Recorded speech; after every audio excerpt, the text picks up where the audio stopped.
तनीषा चुपचाप मनीष के सामने सिर झुकाकर खड़ी थी, अपनी उंगलियां चटका रही थी। बंद करो ये आवाज, मुझे ये बिल्कुल भी पसंद नहीं है। मनीष ने उसे ऊपर से नीचे तक देखते हुए कठोर स्वर में कहा तो वह घबराकर थोड़ा सा एक तरफ खिसक गई। उसकी सास पूनम देवी क्या कम थी जो ये पत्थर दिल इंसान भी उसके सिर पर आ बैठा था। तनीषा ने चुपचाप अपने हाथ नीचे कर लिए, लेकिन वह अब भी उसी तरह सिर झुकाकर खड़ी थी। मनीष उसे ध्यान से देख रहा था। वह दुबली पतली सी लड़की मुश्किल से 19 साल की थी, जो उसकी नजदीकी से डर कर कांप रही थी। इधर आकर बैठो, मनीष ने अपने पास सोफे पर जगह बनाते हुए कहा तो वह हैरानी से उसका चेहरा देखने लगी। इस तरह आंखें फाड़कर क्यों देख रही हो मुझे? जो कहा है वही करो, मनीष ने तेज आवाज में कहा तो वो मन मारकर उसके पास जाकर बैठ गई। उसने अब तक अपने चेहरे को दुपट्टे से ढक रखा था, लेकिन इसके बावजूद उसकी सुंदरता साफ दिखाई दे रही थी। इस बार मनीष ने उसे और ध्यान से देखा। चेहरा क्यों छुपा रखा है तुमने? उसने सीधे स्वर में पूछा। ये सुनकर वह और घबरा गई।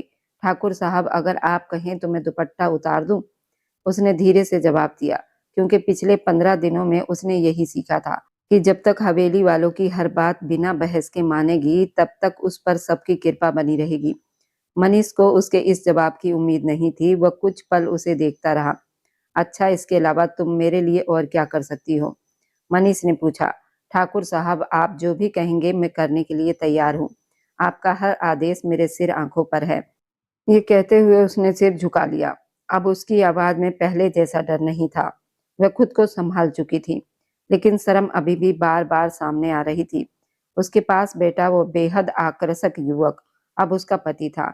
मनीष सिंह अपने इलाके और परिवार का सबसे घमंडी इंसान माना जाता था। उसे हर चीज सबसे बेहतरीन और कीमती चाहिए होती थी। उसकी पसंद बहुत ऊंची थी। उसने पहली शादी भी अपने जैसे बड़े और अमीर परिवार की लड़की से ही की थी, लेकिन दोनों के बीच कभी नहीं बनी। ठाकुर मनीष सिंह हर चीज सह सकता था, लेकिन धोखा नहीं। उसे झूठ और विश्वासघात से बहुत नफरत थी। उसकी पहली पत्नी ने उसके एक दोस्त के साथ मिलकर उसे धोखा दिया था, और उसी दिन से उसका भरोसा औरतों से उठ गया था। वह दोबारा शादी नहीं करना चाहता था, लेकिन अपनी मां पूनम देवी की जिद के कारण मजबूर होकर उसे दूसरी शादी करनी पड़ी। पहली शादी उसने अपनी पसंद से ही की थी, इसलिए दूसरी शादी पर उसने कोई विरोध नहीं किया। शादी के बाद से ही वह हवेली में कम ही आया था। इन दिनों वो राजनीति के कामों में बहुत व्यस्त था। अपनी नई पत्नी में उसकी कोई खास दिलचस्पी भी नहीं थी। जब भी वह सोचता कि तनीषा एक साधारण परिवार की लड़की है, तो उसका मन खराब हो जाता था। वह सोचता था कि ये लड़की उसके साथ बड़े कार्यक्रमों में जाने के लायक नहीं है और उसकी दुनिया में टिक भी नहीं पाएगी।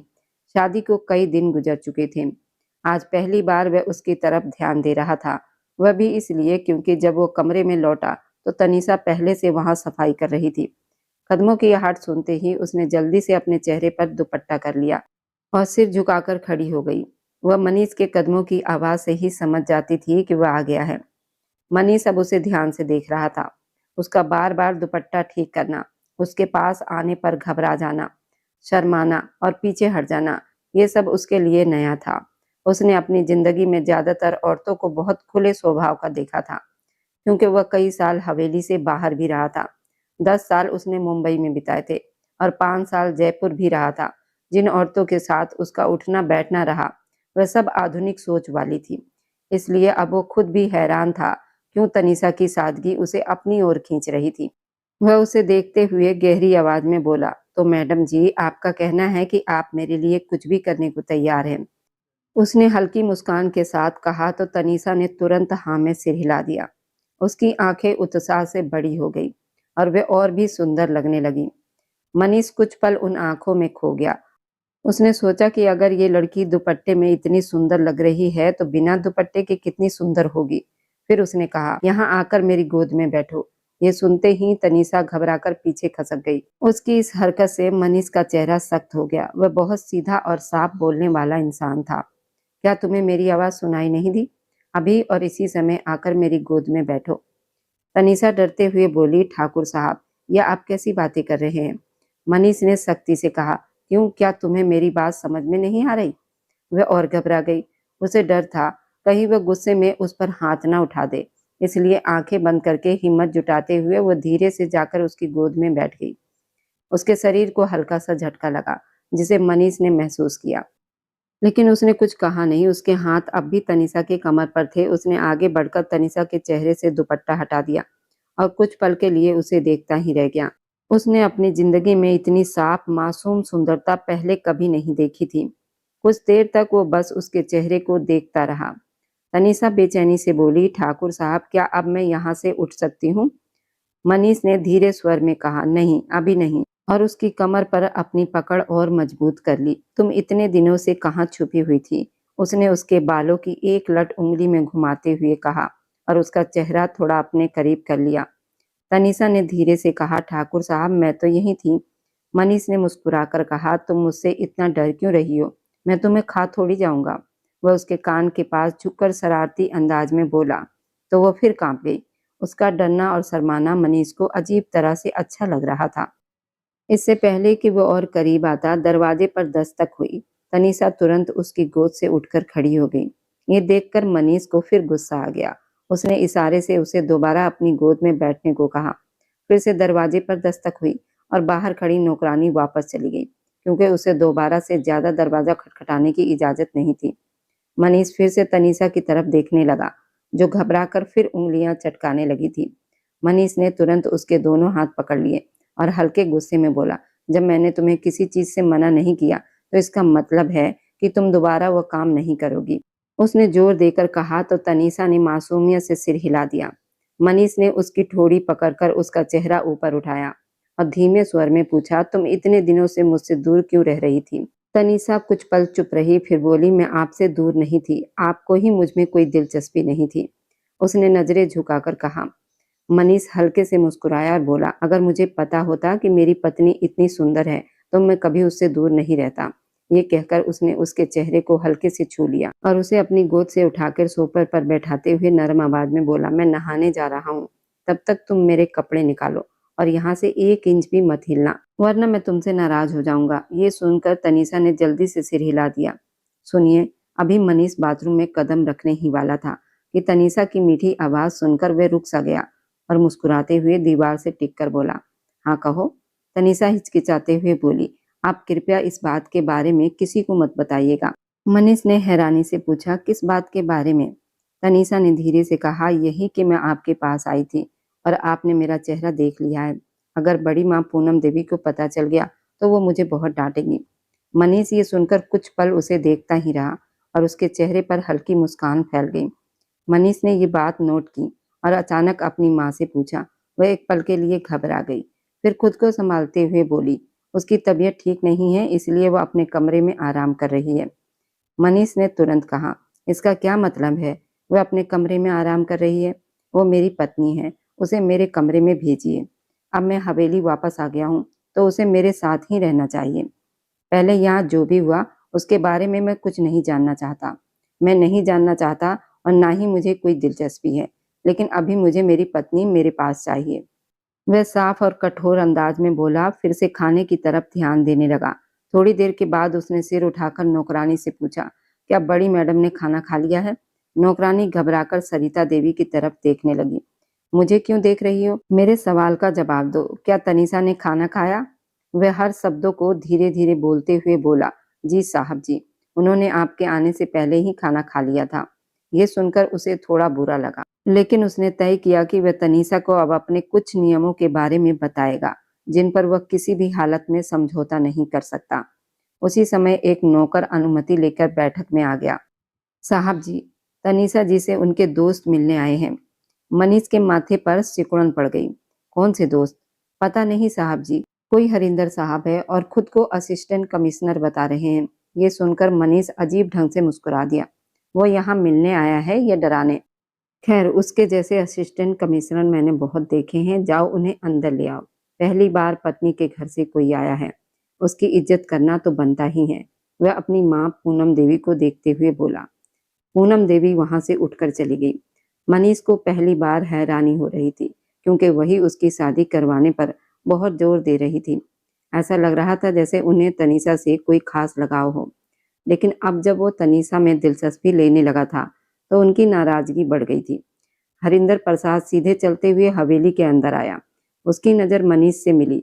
मनीष भी एक पल के लिए उसकी व्यक्तित्व से प्रभावित हो गया। वह सच में प्रशंसा के योग्य व्यक्ति था। मनीष ने उसे खाने में शामिल होने का इशारा किया। आपको इस समय कष्ट देने के लिए क्षमा चाहता हूँ, लेकिन तनीषा को मेरे साथ चलना होगा। उसकी माँ की तबीयत बहुत खराब है और वह बार बार उसका नाम ले रही है। हरिंदर प्रसाद ने गंभीर स्वर में कहा। उसने आसपास नजर दौड़ाई। मनीष ने होंठ भींच लिए। आप फोन करके भी ये बात बता सकते थे, आपको आने की जरूरत नहीं थी। हरिंदर प्रसाद तुरंत बोला। फोन में तब करता जब यहाँ कोई फोन उठाने को तैयार होता। उसका स्वर थोड़ा तेज हो गया था। मनीष ने उसे नापसंदगी से देखा और नौकरों को इशारा किया कि बड़ी मैडम को बुलाया जाए। जैसे ही तनीषा हरिंदर प्रसाद के सामने आई, उसकी आंखों से आंसू बहने लगे।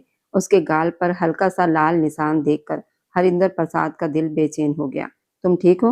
वह तुरंत उसके पास बढ़ा, लेकिन फिर खुद को रोक लिया। अब उस पर उसका कोई अधिकार भी नहीं था। वह लड़की अब उसके लिए पूरी तरह पराई हो चुकी थी और ये सब करवाने वाला कौन था ये भी उसे पता था, लेकिन वो बेबस था। दोनों को एक दूसरे को देखते देखकर मनीष असहज हो गया। मैं अपनी पत्नी को लेकर थोड़ी देर में आता हूँ, अगर तुम चाहो तो हमारे साथ चल सकते हो। मनीष ने बात में दखल दिया, क्योंकि उसकी पत्नी और वह आदमी कुछ ज्यादा ही एक दूसरे में खोए हुए थे, जो उसे अच्छा नहीं लग रहा था। वो पहले भी एक महिला से धोखा खा चुका था और अब दोबारा वही गलती करना नहीं चाहता था। उसने खुद को समझाया कि औरतें मासूम बनने का अभिनय करती हैं, असल में इतनी मासूम नहीं होती। हरिंदर प्रसाद ने तुरंत सिर हिला दिया। तनीषा उसे रोक भी नहीं सकी। उसके जाने के बाद मनीष ने असहज स्वर में कहा, कम से कम अपने दोस्त को खाने के लिए तो रोक लेती। तुम बहुत अजीब हो, पहली बार तुम्हारे घर से कोई आया है, तुम्हें उसकी मेहमान नवाजी करनी चाहिए थी। तनीषा ने उसे शिकायत भरी नजरों से देखा, लेकिन कुछ कहा नहीं। क्या आप थोड़ा जल्दी खाना खा सकते हैं? मेरी माँ की तबीयत बहुत खराब है। उसकी विनती पर मनीष ने तुरंत खाना छोड़ दिया। मैडम जी, इसके अलावा कोई और आदेश है? ये कहकर वह उठ खड़ा हुआ और तेजी से बाहर चला गया। तनीषा भी उसके पीछे पीछे चली आई। उसे अभी भी शरीर में दर्द महसूस हो रहा था, लेकिन माँ की बीमारी की बात सुनकर वह सब कुछ भूल गई। जब उसकी माँ शारदा देवी ने उसे अपने पास देखा तो गले लगाकर जोर जोर से रोने लगी। हरिंदर प्रसाद उनका इलाज करवा रहा था और काफी पैसे खर्च हो रहा था।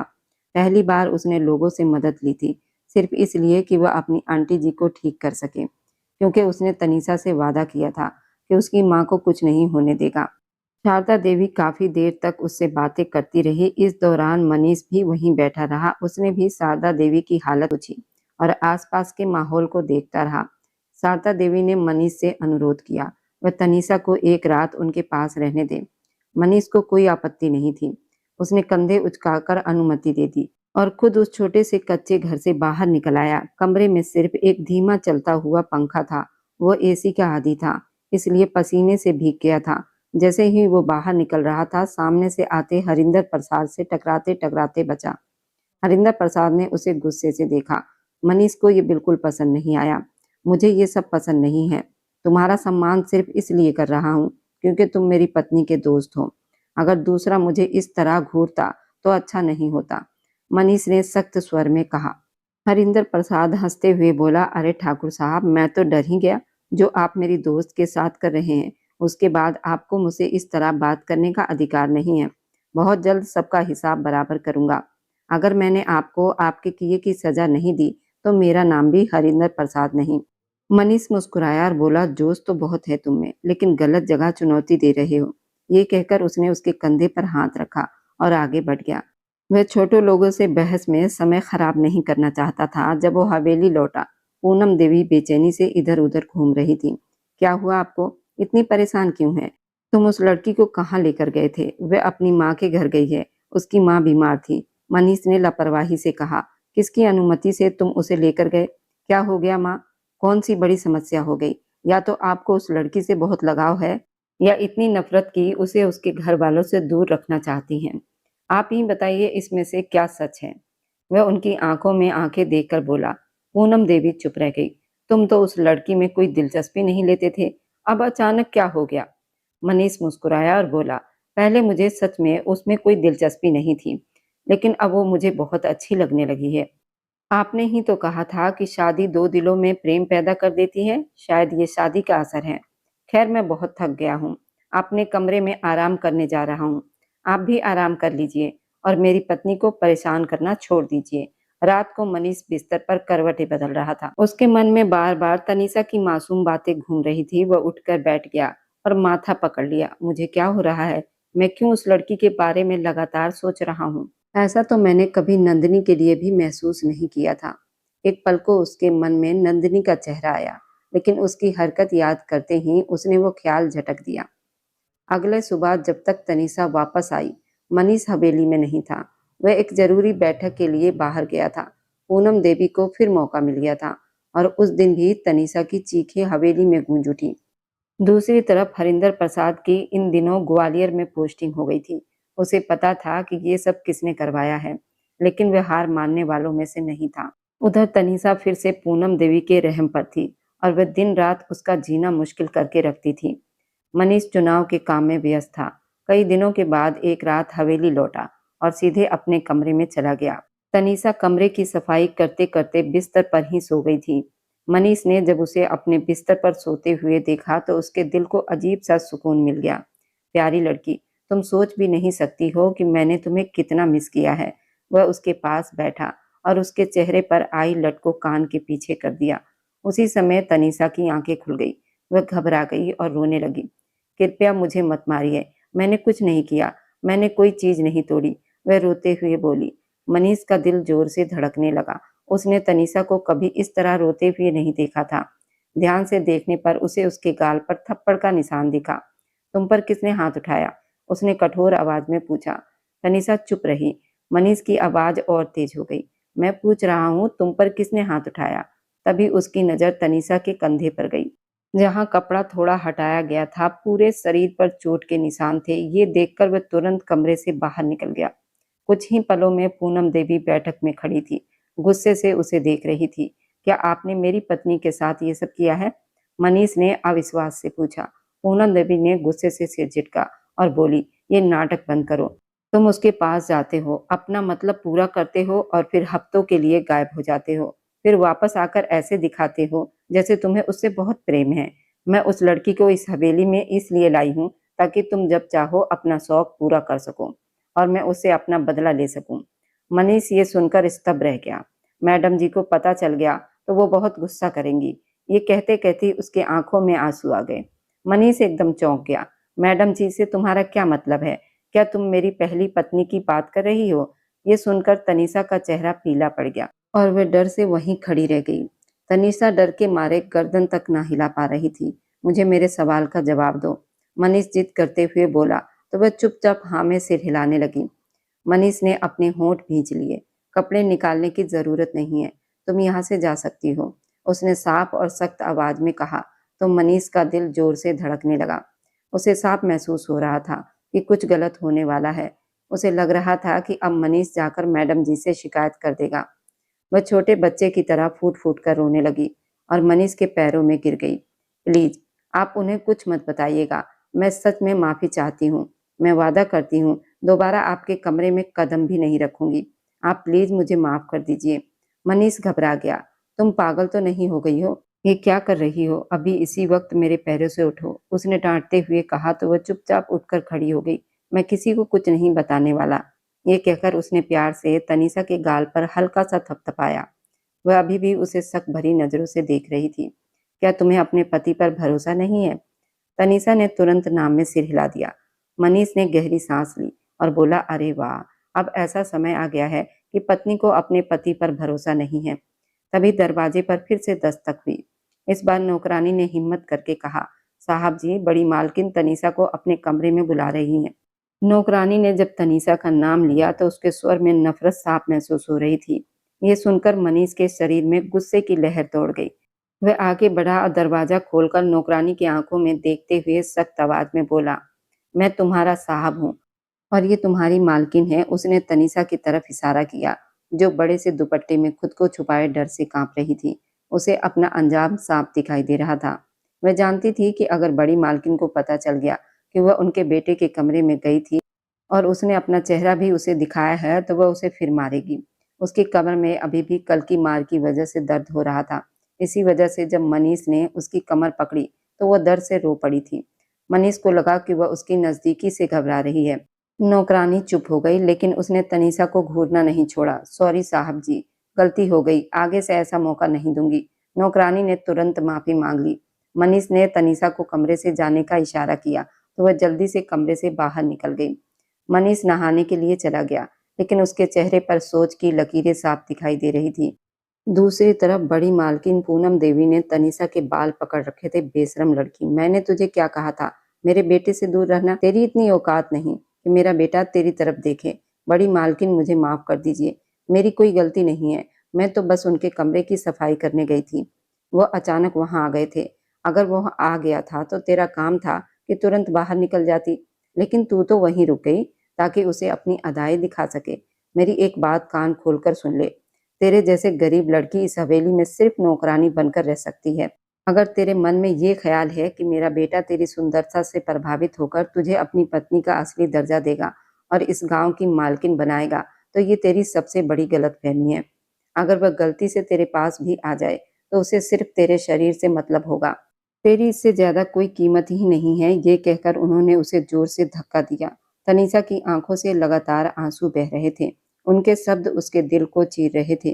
वो मन ही मन भगवान से प्रार्थना कर रही थी कि काश वो यहाँ से गायब हो जाए। लेकिन बड़ी मालकिन यही नहीं रुकी। उन्होंने नौकरों को इशारा किया। एक नौकरानी तुरंत एक डंडा लेकर आई, जिसे देखकर तनीषा की आंखें डर से फैल गई। उसने जल्दी से नाम में सिर हिलाया, लेकिन अब देर हो चुकी थी। दरवाजा बंद कर दिया गया था और पूनम देवी उस मासूम लड़की को फिर से मारने लगी। जब भी वह तनीषा को देखती थी तो उन्हें अपने पुराने प्यार की याद आ जाती थी। दरअसल पूनम देवी और तनीषा की माँ शारदा देवी कभी बहुत अच्छी सहेलियां हुआ करती थी। दोनों एक दूसरे के बिना खाना तक नहीं खाती थी और हर काम साथ करती थी। लेकिन एक दिन उनकी दोस्ती टूट गई, क्योंकि जिस आदमी से पूनम देवी प्यार करती थी वो शारदा देवी को पसंद करने लगा। जब यह बात पूनम देवी को पता चली तो उन्होंने बहुत हंगामा किया और दोस्ती तोड़ दी। बाद में उन्होंने बहुत कोशिश की, लेकिन उस आदमी ने शारदा देवी को ही चुना। इसके बाद पूनम देवी अपने गुस्से और जिद के लिए पूरे परिवार में मशहूर हो गई थी। कोई भी उनसे शादी करने को तैयार नहीं था। आखिरकार उनके पिता ने गुस्से में उनकी शादी अपने बहुत अमीर दोस्त के अपाहिज बेटे कमलेश सिंह से कर दी। उधर शारदा देवी की शादी उस आदमी से हुई, लेकिन कुछ समय के बाद ही उसका कार एक्सीडेंट में निधन हो गया। शारदा देवी एक साधारण परिवार में थी और उनका पति बहुत अमीर जमींदार परिवार से था। पति की मौत के बाद ससुराल वालों ने उन्हें घर से निकाल दिया। उनके माता पिता पहले ही गुजर चुके थे, इसलिए वह अपनी गांव की सहेली उमा के घर आ गई। तनीषा के आंटी का एक ही बेटा था, हरिंदर, जो बहुत स्वाभिमानी था। वह दिखने में भी किसी राजकुमार से कम नहीं था। उसकी पढ़ाई पूरी हो चुकी थी और वो बड़ी सरकारी परीक्षा के लिए तैयारी कर रहा था। वह बहुत मेहनती था। तनीषा को भरोसा था वह एक दिन बहुत बड़ा अफसर बनेगा। हरिंदर और तनीषा के बीच करीबी 5 साल का अंतर था, लेकिन दोनों बहुत अच्छे दोस्त भी थे। हरिंदर को तनीषा की बहुत परवाह थी, लेकिन उसकी माँ उमा देवी तनीषा से अपने बेटे की शादी नहीं करवाना चाहती थी। वह चाहती थी कि हरिंदर की शादी उनके पति के अमीर दोस्त की बेटी से हो जाए, लेकिन हरिंदर उसके लिए बिल्कुल भी तैयार नहीं था। बचपन से ही वह तनीषा को पसंद करता था और उसने साफ कह भी दिया था कि अगर वह शादी करेगा तो तनीषा से ही करेगा। तनीषा भी हरिंदर की सच्चाई और प्यार को समझती थी और उसे भी हरिंदर पसंद था, क्योंकि वो वैसा ही इंसान था जैसा वो अपने जीवन में चाहती थी। वह औरत की इज्जत करना जानता था, उसकी सुरक्षा करना भी। जब भी वह शहर से गांव आता तो तनीषा के लिए बहुत सारी चीजें लाता। तनीषा को पढ़ने का बहुत शौक था। हरिंदर ने ही उसका कॉलेज में दाखिला करवाया था। उसने वादा किया था आगे कॉलेज में भी उसका दाखिला करवाएगा। लेकिन इससे पहले ही तनीषा की माँ को कैंसर हो गया और इलाज के लिए बहुत पैसे चाहिए थे। उसी समय एक दिन गांव में पूनम देवी की मुलाकात शारदा देवी से हो गई। उनकी हालत देखकर उन्हें अजीब सा संतोष मिला। उन्होंने अपने नौकरों से उनके बारे में सब कुछ जानकारी निकलवाई और उनके मन में एक योजना बन गई। मनीष अपनी पहली पत्नी को तलाक दे चुका था और अब वह चाहती थी मनीष की शादी शारदा देवी की बेटी तनीषा से कर दें, ताकि उसकी जिंदगी बर्बाद कर सके, पुराने अपमान का बदला ले सके। अब उन्होंने मनीष से इस रिश्ते की बात की तो वह तुरंत मान गया। शारदा देवी का दिल घबरा रहा था, क्योंकि उन्हें पता था कि उनकी पुरानी सहेली अभी भी उनसे नफरत करती है। लेकिन मजबूरी में उन्होंने अपनी बेटी की शादी के लिए हाँ कर दी। दूसरी तरफ मनीष ने बहुत विरोध किया, लेकिन उसकी मां पूनम देवी ने उसकी एक नहीं सुनी और जबरदस्ती तनीषा से उसकी शादी करवा दी। शादी के बाद से ही पूनम देवी तनीषा को घर जाने नहीं देती थी। हर समय उसे परेशान करती रहती थी, अगर तुमने मेरी बात नहीं मानी तो मैं तुम्हारी माँ के इलाज के लिए एक पैसा भी नहीं दूंगी। जब तनीषा रोती थी तो उन्हें अजीब सा सुकून मिलता था। काफी समय गुजर गया, लेकिन तनीषा अपने घर नहीं जा पाई। उसे अपनी माँ की बहुत याद आती थी और सबसे ज्यादा उसे हरिंदर की याद सताती थी। जहां तक उसके पति का सवाल था, वह कभी कभी उसके सामने आता था, क्योंकि वह हवेली में बहुत कम रहता था। उसकी अपनी अलग दुनिया थी, जिसमें वह किसी की दखल पसंद नहीं करता था। आज मनीष की थोड़ी सी नरमी देखकर तनीषा का दिल पिघल गया था, लेकिन पूनम देवी ने अगले ही पल उसे उसकी औकात याद दिला दी थी। रात के करीब 8 बजे का समय था। हवेली में सब लोग खाना खा रहे थे, लेकिन तनीषा वह नहीं थी। कानों पर उसे विश्वास नहीं हुआ। वह सोच भी नहीं सकता था उसकी माँ पूनम देवी इतनी कठोर हो सकती हैं कि एक 19 साल की मासूम लड़की पर इतना अत्याचार कर रही थी। माँ, क्या मैं आपको इतना गिरा हुआ लगता हूँ? मनीष ने अचानक अपने सीने पर हाथ रखते हुए अपनी माँ की आंखों में देखते हुए कहा, नहीं मेरे बेटे, मैं जानती हूँ कि तुम्हारा स्तर बहुत ऊंचा है और वह लड़की तुम्हारे स्तर की बिल्कुल नहीं है। तुम उसे मेरे लिए छोड़ दो। मैं तुम्हारे लिए किसी अच्छे और बड़े परिवार की लड़की ढूंढ दूंगी। मनीष ने बीच में ही उनकी बात काट दी। मुझे किसी बड़े परिवार की लड़की नहीं चाहिए। मेरी शादी तनीषा से, मनीष से हो चुकी है। वो मेरी जिंदगी में आने वाली दूसरी और आखिरी औरत है। इसके अलावा दुनिया की बाकी सारी औरतें मेरे लिए बेकार हैं। ये सुनकर पूनम देवी हैरान रह गई। उन्होंने तुरंत अपनी आंखों में आंसू भर लिए और रोने का अभिनय करते हुए बोली, अगर मुझे पता होता कि वह लड़की तुम्हें अपने वश में कर लेगी और तुम्हें अपनी माँ के खिलाफ कर देगी, तो मैं उसे इस हवेली में कभी नहीं लाती। मनीष ने सख्त आवाज में कहा, बस करिए माँ, उसने मुझे आपके खिलाफ नहीं किया, बल्कि आपने खुद मुझे अपने खिलाफ कर लिया।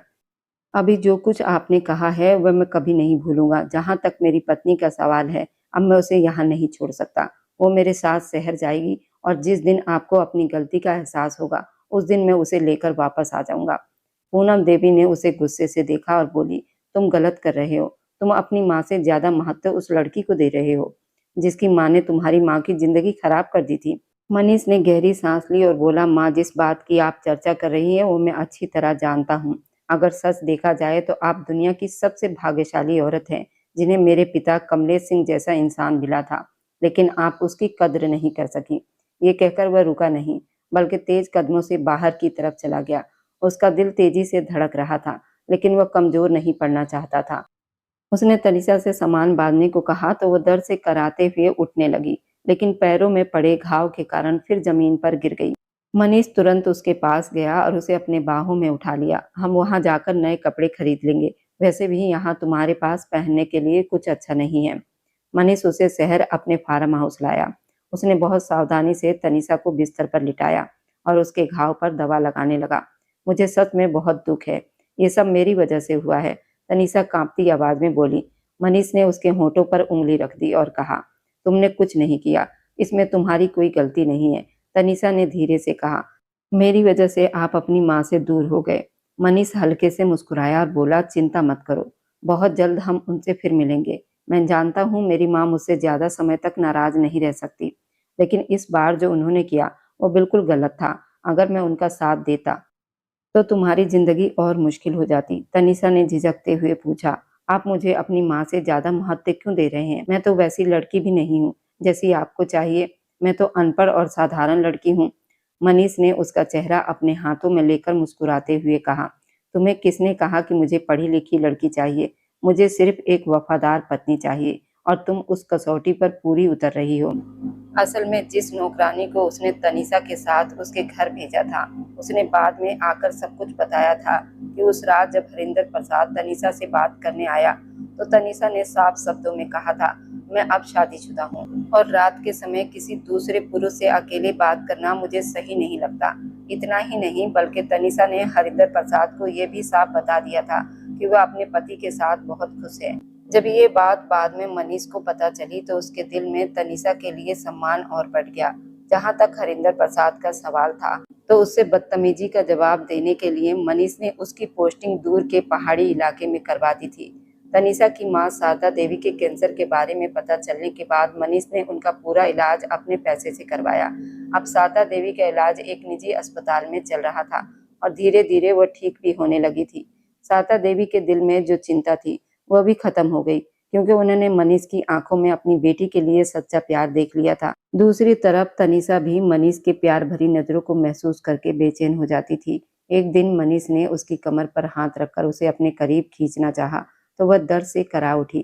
मनीष तुरंत पीछे हट गया और मजाक में बोला, हे भगवान, ये मेरी जिंदगी की सबसे बड़ी परीक्षा है। पसंद की औरत मेरे पास है, लेकिन मैं उसे छू भी नहीं सकता। भगवान करे तुम जल्दी ठीक हो जाओ, ताकि हम अपने परिवार के बारे में सोच सकें। मैंने तो तय कर लिया है, हमारी क्रिकेट टीम से कम बच्चे नहीं होंगे। तनीषा की आंखें हैरानी से बड़ी हो गई और उसे देखकर मनीष मन ही मन मुस्कुरा दिया। अगले कुछ दिनों तक उसने तनीषा का बहुत ख्याल रखा। उसके उठने बैठने से लेकर सोने तक हर बात का ध्यान खुद रखता था। उसकी पूरी देखभाल में तनीषा जल्दी ठीक होने लगी। एक शाम जब मनीष घर वापस आया तो उसने तनीषा को रसोई में खड़ा पाया। वह नौकरों को निर्देश दे रही थी, जल्दी करो, तुम्हारे साहब आते ही होंगे, हमें उन्हें एक सरप्राइज देना है। तनीषा की खुश आवाज सुनकर मनीष के होठों पर मुस्कान आ गई। अगले ही पल वह उसके पीछे आ गया और उसकी कमर के चारों ओर अपनी बाहें डालकर उसके कंधे पर ठोड़ी रखकर बोला, किस सरप्राइज की तैयारी हो रही है मैडम जी? तनीषा उसके स्पर्श को महसूस करके घबरा गई। मनीष ने उसका चेहरा अपनी तरफ घुमा लिया और उसके होठों को हल्के से चूम लिया। तनीषा ने उसे रोका नहीं। मनीष ने चूल्हा बंद किया और उसे अपने बाहों में उठाकर कमरे की तरफ ले गया। तनीषा हाँफते हुए बोली, मेरी बात तो सुनिए। मनीष मुस्कुराया और बोला, आज मैं तुम्हारी कोई बात नहीं सुनूंगा। आज मैं सिर्फ तुम्हारी धड़कनों की आवाज सुनना चाहता हूँ। तनीषा शर्म से लाल हो गई। कमरे में पहुंचकर उसने उसे धीरे से बिस्तर पर लिटाया और उसके ऊपर झुक गया। तुम सोच भी नहीं सकती कि तुमने मुझे कितना इंतजार करवाया है। उस रात दोनों पहली बार पूरी तरह एक दूसरे के करीब आए। उनके बीच का रिश्ता पहले से भी गहरा हो गया। अगली सुबह तनीषा की जिंदगी की सबसे खुश सुबह थी, क्योंकि अब उनके मन की सारी गलतफहमियां खत्म हो चुकी थी और वो मनीष पर पूरी तरह भरोसा करने लगी थी। समय के साथ दोनों का प्यार और गहरा होता गया। जब तनीषा माँ बनने वाली हुई तो मनीष उसका पहले से भी ज्यादा ख्याल रखने लगा। लेकिन दूसरी तरफ पूनम देवी जलन से परेशान थी। हर हाल में तनीषा को मनीष से अलग करना चाहती थी, क्योंकि जिस मकसद से उन्होंने उसे बहू बनाकर लाया था वो पूरा नहीं हुआ था। तनीषा ने सिर्फ उनके बेटे को उनसे दूर ले गई थी, बल्कि उसके साथ एक खुशी और सम्मान भरी जिंदगी जी रही थी। उधर हरिंदर प्रसाद भी अपनी नई पोस्टिंग वाली जगह पर अकेला रहने लगा था और उसकी जिंदगी में एक रहस्यमय लड़की बार बार चिट्ठियां भेजकर उससे मिलने की जिद कर रही थी। लेकिन उसे बिल्कुल भी अंदाजा नहीं था वही लड़की बहुत जल्द इस पूरी कहानी में ऐसा तूफान लेकर आने वाली है जो मनीष और तनीषा की खुशहाल जिंदगी को भी हिलाकर रख देगा। अगर किसी ने इस लड़की को यूं हरिंदर प्रसाद के साथ खुलकर बात करते देख लिया होता तो उस लड़की के लिए मुश्किल खड़ी हो सकती थी। वह उसे बहुत समझा चुका था, मगर कोमल को किसी बात की समझ ही नहीं आती थी। एक दिन हरिंदर प्रसाद अपने ऑफिस से निकल रहा था, तभी कोमल रोते हुए उसके पास आई, उसके पैरों में गिर गई। उस दिन हरिंदर प्रसाद का यहाँ आखिरी दिन था। कोमल को अपने पैरों में गिरा देखकर उसका दिल जोर जोर से धड़क उठा। अगले ही पल उसने उसे कंधों से पकड़कर उठाया और कहा, क्या हुआ तुम्हें? तुम रो क्यों रही हो और रात के इस समय यहाँ क्या कर रही हो? चलो अपने घर जाओ। कोमल रोते हुए बोली, मैं वहां नहीं जाऊंगी। अगर मैं घर गई तो मेरा अंकल मेरी बहन की तरह मुझे भी बेच देगा। मुझे उस बूढ़े आदमी से शादी नहीं करनी है। ये कहकर उसने हाथ जोड़ लिए और बोली, भगवान के लिए मुझे बचा लीजिए, मुझे इस दुख भरी जिंदगी से निकाल लीजिए। मैं सारी उम्र आपकी आभारी रहूंगी, आपकी नौकरानी बनकर भी जिंदगी गुजार लूंगी, लेकिन मुझे यहाँ मत छोड़िए। हरिंदर प्रसाद ने अपने होंठ भींच लिए। वह उसके घर की हालात से परिचित था और जानता था कि अगर वह उसे वापस ले गया तो लोग इज्जत के नाम पर उसे मार भी सकते हैं। उसने कोमल का हाथ पकड़ा और उसे अपने साथ गाड़ी में बिठाकर वहां से ले गया। किसी ने भी सहायक पुलिस आयुक्त साहब की गाड़ी को नहीं रोका। किसी को शक करने की हिम्मत भी नहीं थी। गाड़ी की रफ्तार हरिंदर प्रसाद के दिल की धड़कनों जैसी थी। बगल में बैठी कोमल चुप थी, लेकिन उसकी सिसकियां गाड़ी के बंद शीशे में गूंज रही थी। हरिंदर प्रसाद का हाथ स्टीयरिंग पर मजबूत था। वह जानता था कि वह एक आग से निकलकर दूसरी आग की ओर जा रहा है, लेकिन किसी की जिंदगी बचाना उसका कर्तव्य था। जब वह अपने घर पहुंचा तो रात काफी हो चुकी थी। उसकी माँ उमा देवी आंगन में जाग रही थी क्योंकि उन्हें खबर मिली थी कि उनका बेटा वापस आ रहा है। दरवाजे पर दस्तक हुई तो उन्होंने दरवाजा खोला और सामने हरिंदर प्रसाद को एक डरी हुई लड़की का हाथ पकड़े देखा। उन्होंने हैरानी से पूछा, बेटा ये लड़की कौन है? हरिंदर प्रसाद ने गहरी सांस ली, अंदर आकर सारी बात बता दी। उसने कोमल की मजबूरी, उसके अंकल का अत्याचार और उसकी बेबसी सब बता दिया। उमा देवी ने कोमल के चेहरे पर डर देखा तो उनका दिल पिघल गया। उन्होंने आगे बढ़कर उसे अपने सीने से लगा लिया और कहा, बेटी डरो मत, अब तुम सुरक्षित हो। कुछ ही दिनों में कोमल की सेवा और सादगी ने उमा देवी का दिल जीत लिया।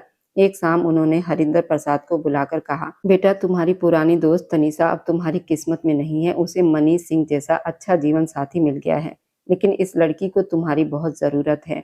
अगर तुम चाहो तो इससे शादी कर लो और इसे घर की इज्जत बना लो। हरिंदर प्रसाद कुछ देर चुप रहा। उसने कोमल की आंखों में अपने लिए सम्मान विश्वास देखा और उसने अपनी माँ की बात मान ली। बहुत सादगी से हरिंदर प्रसाद और कोमल की शादी हो गई। शादी में गांव के कुछ लोग और उसके करीबी दोस्त शामिल हुए। उस रात उसने अपने मन से तनीषा की पुरानी यादों को निकाल दिया। दूसरी तरफ शहर के बड़े फार्म हाउस में मनीष सिंह और तनीषा की जिंदगी बहुत खुशहाल थी। मनीष ने तनीषा को वो सम्मान दिया था जिसका उसने कभी सपना भी नहीं देखा था। वह अब एक साधारण लड़की नहीं रही थी, बल्कि मनीष सिंह की जिंदगी का सबसे महत्वपूर्ण हिस्सा बन चुकी थी। एक रात जब बारिश की बूंदें खिड़कियों पर गिर रही थी तो तनीषा की तबीयत अचानक खराब हो गई। उसके पेट में तेज दर्द होने लगा। मनीष उस समय फाइलों में व्यस्त था, लेकिन उसकी आवाज सुनते ही दौड़कर उसके पास आया। उसने तनीषा को संभाला, तुरंत उसे अस्पताल लेकर गया। रास्ता जैसे खत्म नहीं हो रहा था। पहली बार मनीष को किसी को खो देने का डर महसूस हो रहा था। अस्पताल के बाहर वो बेचैनी से टहल रहा था। लगभग 2 घंटे के बाद डॉक्टर बाहर आए। एक छोटे से बच्चे को उसकी गोद में दे दिया। डॉक्टर ने कहा, बधाई आपको बेटा हुआ है। मनीष की आंखों में खुशी के आंसू आ गए। उसने अपने बेटे के माथे को चूमा और तनिषा के पास गया जो अभी होश में आ रही थी। उसने उसका हाथ पकड़कर कहा, धन्यवाद तनिषा, तुमने मेरी जिंदगी पूरी कर दी। कुछ समय के बाद जब वो अपने गांव की हवेली लौटी तो हवेली में पहले जैसी शक्ति नहीं बल्कि शांति थी। पूनम देवी जो इन महीनों में बहुत बदल चुकी थी, दरवाजे पर खड़ी अपने बेटे का इंतजार कर रही थी। जब मनीष गाड़ी से उतरा और तनीषा को हाथ पकड़कर नीचे उतारा तो पूनम देवी की आंखों में आंसू आ गए। तनीषा ने बिना कुछ कहे अपने बेटे को उनकी गोद में दे दिया और बोली, माँ जी, आपका पोता घर आ गया है। ये सुनकर पूनम देवी रो पड़ी और बोली, मुझे माफ कर दो तनीषा, मैंने तुम्हें पहचानने में गलती कर दी। तनीषा ने उन्हें गले से लगा लिया और कहा, माँ जी, पुरानी बातें भूल जाइए, हम सब मिलकर खुशी से रहेंगे। मनीष दूर खड़ा ये सब कुछ देख रहा था। उसकी आंखें भी नम हो गई। उसी शाम हवेली में खुशी का माहौल था। जो हवेली कभी उदास लगती थी वह रोशनी से चमक रही थी। पूनम देवी ने तनीषा की मां शारदा देवी को भी माफ कर दिया था। उसी रात जश्न में हरिंदर प्रसाद भी अपनी पत्नी कोमल के साथ आया। तनीषा उसे मिलकर बहुत खुश हुई और कोमल से भी प्यार से मिली। रात के आखिरी पहर में तनीषा ने देखा मनीष आकाश की ओर देख रहा था। वह उसके पास जाकर खड़ी हो गई। उनका बेटा सो चुका था। मनीष ने मुस्कुराकर उसकी ओर देखा और तनीषा ने अपना सिर उसके कंधे पर रख दिया। अब ना कोई डर था, ना कोई दूरी, सिर्फ प्रेम था जिसने हर घमंड और दुश्मनी को खत्म कर दिया था। अब उनकी जिंदगी बहुत खुशहाल बीत रही थी। आज उनके बेटे का दूसरा जन्मदिन था। तनीषा ने मनीष को दूसरी बार खुशखबरी सुनाई थी। वो प्रेग्नेंट है। घर में बर्थडे पार्टी की वजह से बहुत ज्यादा थक गई थी। जब अचानक वो बेहोश हुई तो मनीष घबरा गया। तुरंत उसे अस्पताल लेकर भागा। अस्पताल के कॉरिडोर में डॉक्टरों की भागदौड़ और मशीनों की आवाज के बीच वह तनीषा को स्ट्रेचर पर ले जाते हुए डॉक्टरों के पीछे पीछे जा रहा था। तभी सामने जो कुछ उसने देखा वो देखकर एक पल के लिए ठिठक गया। सामने कुर्सियों की कतार में बैठी एक औरत उसे बहुत जानी पहचानी लगी। जैसे ही उसकी नजर साफ हुई तो वह हैरान रह गया, क्योंकि वह कोई और नहीं बल्कि उसकी पहली पत्नी रागिनी थी। मनीष ने एक पल के लिए अपनी आंखें मली, जैसे उसे यकीन ही नहीं हो रहा था कि वह सच में रागिनी को देख रहा है।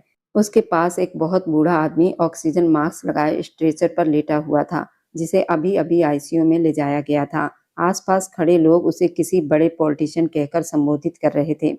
मनीष को तब समझ में आया, वही आदमी शायद रागिनी का पति था। उस बूढ़े आदमी की उम्र रागिनी से कम 3 गुना ज्यादा थी, लेकिन रागिनी ने अपने अहंकार, पैसों की लालच और राजनीति में आगे बढ़ने की चाहत में उसी आदमी से शादी कर ली थी। आज वही आदमी जिंदगी और मौत की लड़ाई लड़ रहा था। और रागिनी अस्पताल के बाहर बैठी अपने पति के मरने या बचने की खबर का इंतजार कर रही थी। मनीष कुछ पल तक उसे देखता रहा। उसके दिल में अब कोई दर्द या गुस्सा नहीं था, सिर्फ एक अजीब सा खालीपन था। तभी अचानक रागिनी की नजर भी मनीष पर पड़ गई। उसे देखते ही उसका चेहरा एकदम पीला पड़ गया। वह समझ ही नहीं पा रही थी कि इतने सालों के बाद अचानक मनीष उसके सामने कैसे खड़ा है। उसी समय नर्स ने आकर मनीष को बताया, तनीषा को होश आ गया है और वह उसे अंदर बुला रही है। मनीष ने बिना एक पल भी गंवाए रागिनी से नजर हटाई और तेजी से तनीषा के कमरे की तरफ बढ़ गया, क्योंकि अब उसकी दुनिया सिर्फ तनीषा और उसका परिवार था। लेकिन उधर रागिनी की नजरें उसके पीछे पीछे जाती रही। उसके मन में पहली बार यह एहसास हुआ कि उसने जिंदगी की सबसे बड़ी गलती शायद उसी दिन की थी, जिस दिन उसने मनीष को छोड़कर दौलत और सत्ता के पीछे भागने का फैसला किया था। अगर आज की कहानी ने आपके दिल के किसी कोने को छू लिया हो, तो आगे आने वाली रोमांच से भरी दिलचस्प कहानी के सफर में मेरे साथ बने रहने के लिए मेरे चैनल को लाइक और सब्सक्राइब करते जाएं।